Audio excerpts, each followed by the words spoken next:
Now I wanted to mention that if you're doing this, it's for a few reasons. One, you're trying to find components for a current project or thing that you're working on, and it's a cheaper way to get those components. Two, you're into recycling, so a lot of electronic components have copper and precious metals in them, so you can take them to the recycling center and actually get a lot of money for them. Or third, what you're trying to do is resell those components for other people that would like to do those projects. So those are three very great ways to use those items that I just went over. So let's talk about that. I'm going to talk about and show some of the items I got out of these electronic components, and then we will talk at the end about best use case for all these items. Okay, I just want to go over some of the components you will find by tearing down old electronics. So one of the cool ones I want to start with is your glass. Now this is a big pane of glass. Think tiny home, think solar oven, think greenhouse. This is a great recyclable material with your flatbed scanners, old copiers, is to save the glass. Even if it's plexi, still save it. Next up, we have switches of all different types. That would be even your momentary switches, like the ones that stay depressed momentarily. You also have your toggle switches, and some are even backlit. So you can get these out of not only printers, but also vacuums as well. Then we have, of course, your cooling fans, and you can recycle these and repurpose these for actual real fan. You can make these into exhausts. You can also use these in computers. Next up will be your reflectors. Now a lot of scanners will have these reflectors in them, and this is a really good component depending on what you're doing. You can even make a laser with this, and things have to bounce off of it, or different projects. So here's just another example of some glass in a carriage that you will have on a laser as well too. Next up, we have, and this is a really good one, you also have your rods, your steel, aluminum rods, and you can use these for a number of projects. Especially I got a rotary tumbler build coming up. I will be using these for the rotary tumbler. Also on these rods, you'll have different clips on them, and those will come in handy. Some have foam on them, and these are just the roller bars used in your normal flatbed printer, okay? And this is a component I got out of a carpet cleaner, and this is a spring latch. So they have springs and latches that you can use. Also the same thing, a smaller rod with your clip on the end. And see if I can get in close so you can see that. If I can get it into focus. There we go. And so you can see you have a little clip on the end. And believe it or not, if you go to a hardware store, clips like that cost a lot of money. So rods, clips, bearings, those kind of things you'll get out of printers, and also you'll get these out of vacuum cleaners. Now another thing you'll get out of both, and I'm really glad on this haul, is your motors. Now you have to think about this.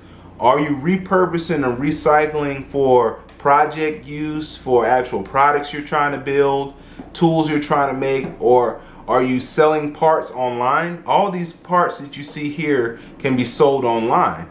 Now if you're not selling them online, you might can go to a recycling center and get money for these various items, especially wires, because of the copper content. Moving on to my next one, I'll come back to this one in a moment. Get these rods out the way, is your wires. And these are great if you do soldering projects, or if you need components and wires to connect them. Also, if you're doing solar, you're gonna need extra wires. So this is good for all the general electronics, wiring, and if you recycle these, you do get a lot of money for these if you bundle them up by the pound. So that is your wires, and I got a couple more to show you. Favorite hauls about this one is the gears. And one thing I really like about this is you can use these for various projects as well. So you got a set of plastic, sometimes even metal gears. And in this haul, last but not least, we have clamps, hoses, and water pumps. So I didn't bring it over there in the box, but these hose clamps can be very useful. They're the same hose clamps you would see like in a car engine or something like that. But these are nice clamps if you're running water pumps or whatever you need to do. So these are all the components and much more that you can get from breaking down electronics, including boards and power supplies, which I did not put up here, but this is just an example of some of the components you can get from breaking down printers, vacuums, and various other old electronics. If you're anything like me, I have a strong fascination for how things work. And I love tearing apart stuff and taking it apart and looking at it and figure out how it works. A lot of times you can find different components from older electronics or broken things that actually still work. And so that's what today's video is about. We're going to look at a couple of things. I was able to tear down a couple of vacuums, carpet cleaners, and also printers. And I was able to get some great components out of there. Now, if you're using these components, for example, I'm building a rotary tumbler. I'm also getting into building a greenhouse. Believe it or not, you can find these items within an old electronic. So just to give you an example, say you need a piece of glass. Now this glass, believe it or not, came from an old copier. And there's a number of things you could use this for. Think about a greenhouse. Think about a tiny home. You could put a wood frame around this and make it into an actual window. There are a lot of things you can use with a full pane of glass, but to buy this glass will be pretty expensive. Another thing you could do, like I said, I'm working on a rotary tumbler, is motors. Now, motors like this, there's smaller motors I've seen in like Ryobi drills and stuff like this. So I've even seen guys hook up drills to a gear and ride their bikes on it like a homemade electric bike. And you can use motors like this for your electric motor projects.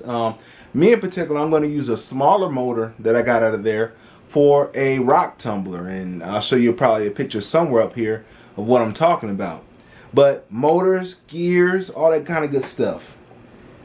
Speaking on gears, I got a whole jar of gears, and this whole jar basically came from the printer I tore down. And as you can see here, this is nylon gear, and sometimes to buy these gears can get really pricey as they add up. And so now explaining it that way, hopefully you understand why you wouldn't want to just throw away an electronic. And also, if you are getting rid of something, do a Craigslist list or let people be aware of what you're getting rid of, because they might be able to actually use those components. Everything from treadmills and everything, there are very expensive, worthwhile components inside of those items. So think about that. Thank you for sitting and listening in on this video. Hopefully you enjoyed it. Guys, have a great weekend, and I'll keep you updated on all my various projects coming up. You guys have a good weekend.